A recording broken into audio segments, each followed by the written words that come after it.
चलिए आज इतिहास के एक ऐसे पन्ने को खोलते हैं जहां दर्द, बलिदान और हिम्मत की कहानियां स्याही से नहीं बल्कि आंसुओं और खून से लिखी गई हैं। आज बात होगी सेल्यूलर जेल की, जिसे दुनिया काला पानी के नाम से जानती है। जरा सोचिए, एक ऐसी जगह जहां तक नजर दौड़ाओ सिर्फ और सिर्फ नीला समंदर दिखता हो, और उस दूर दूर तक फैले पानी के बीचों बीच एक जेल जो महज दीवारों से नहीं बल्कि हमारे अनगिनत स्वतंत्रता सेनानियों की अनकही कहानियों से बनी है।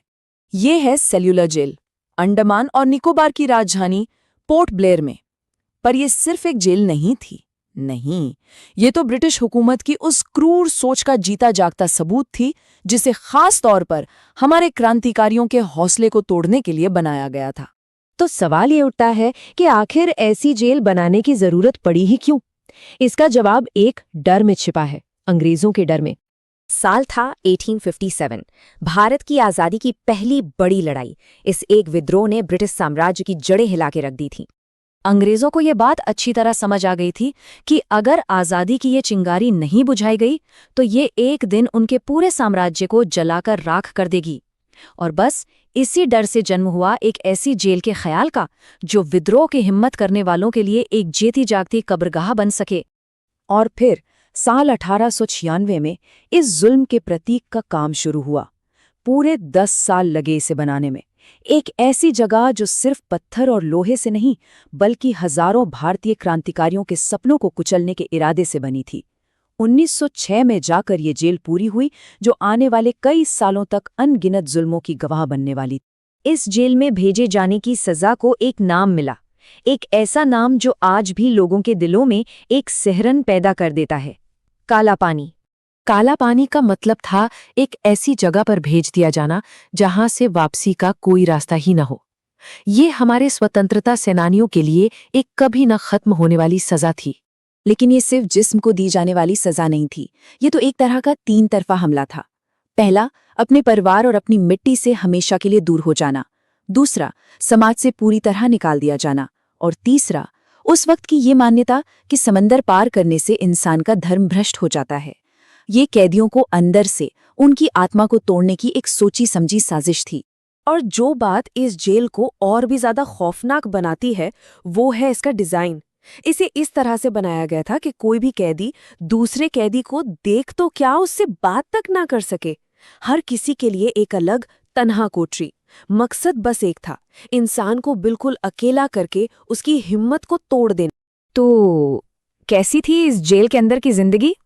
वो किसी जहन्नुम से कम नहीं थी। कैदियों का हर दिन टॉर्चर का दूसरा नाम था।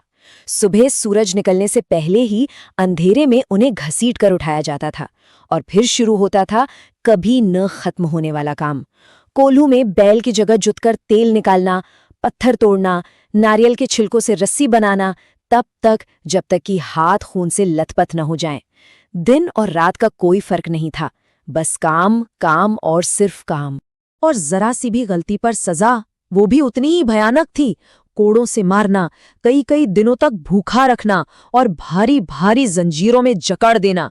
ये सब कुछ सिर्फ शरीर को नहीं बल्कि आत्मा को तोड़ने के लिए किया जाता था। तो एक तरफ थे अंग्रेज जिनका बस एक ही मकसद था, इन सेनानियों के हौसले को पूरी तरह से कुचल देना। और दूसरी तरफ थे हमारे क्रांतिकारी, जिनकी आंखों में भूख, बीमारी और अनगिनत जुल्मों के बावजूद आजादी की चमक कभी फीकी नहीं पड़ी। और इसी नर्क जैसी जिंदगी के बीच इंसान के कभी ना हारने वाले जज्बे की कुछ ऐसी कहानियां जन्मी जो आज भी हमें हिम्मत देती हैं। वीर सावरकर जैसे महान क्रांतिकारी भी इसी जेल में बंद थे। जरा सोच कर देखिए, अपनी कोठरी के घोर अंधेरे में वो कांटों और कोयले से जेल की दीवारों पर आज़ादी की कविताएं लिखा करते थे। ये इस बात का सबसे बड़ा सबूत है कि दीवारें शरीर को तो कैद कर सकती हैं, लेकिन आज़ाद विचारों को नहीं। ये बात याद रखना बहुत जरूरी है कि ये लोग कोई आम मुजरिम नहीं थे। ये तो भारत की आज़ादी के सिपाही थे, जिन्होंने अपने देश के लिए अपना सब कुछ दांव पर लगा दिया था। यहाँ कितने बलिदान हुए इसका अंदाजा लगाना भी मुश्किल है। 100-200 नहीं बल्कि हजारों। यहाँ की हर दीवार ने किसी की आखिरी सांस सुनी है। कई कैदी यातनाओं से टूट गए तो कईयों ने जुल्म से बचने के लिए मौत को गले लगा लिया, लेकिन आजादी का सपना अपनी आंखों से ओझल नहीं होने दिया। लेकिन उनका ये बलिदान बेकार नहीं गया। वक्त बदला और इस जेल की पहचान भी हमेशा के लिए बदल गई। 1906 में बनी ये जेल 1947 में भारत की आज़ादी के बाद जुल्म का प्रतीक नहीं रही।